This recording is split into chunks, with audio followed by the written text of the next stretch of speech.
ગુજરાત પર ચાર વરસાદી સિસ્ટમ સક્રિય થતાં સુરત સહિત દક્ષિણ ગુજરાતમાં ભારે વરસાદની આગાહી કરવામાં આવી હતી અને આગાહી વચ્ચે વહેલી સવારથી સુરત શહેરમાં વાદળો ઘેરાતા હિલ સ્ટેશન જેવો માહોલ સર્જાયો હતો. સુરતમાં વહેલી સવારથી જ વરસાદ પડી રહ્યો છે તો Athwa Gate, Piplod, City Light સહિતના વિસ્તારોમાં ધીમી ધારે વરસાદ વરસી રહ્યો છે.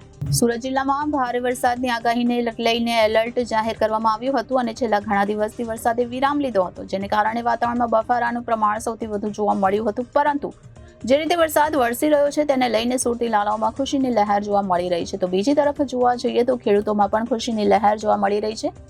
4 દિવસથી વિરામના પગલે ઊભા પાકને પૂરતું પાણી મળી રહ્યું ન હતું, પરંતુ વહેલી સવારથી જે રીતે વરસાદ વરસી રહ્યો છે જેના કારણે ઊભા પાકને પૂરતું પાણી મળી રહેતા હાલ આનંદની લાગણી ખેડૂતોમાં પણ જોવા મળી રહી છે.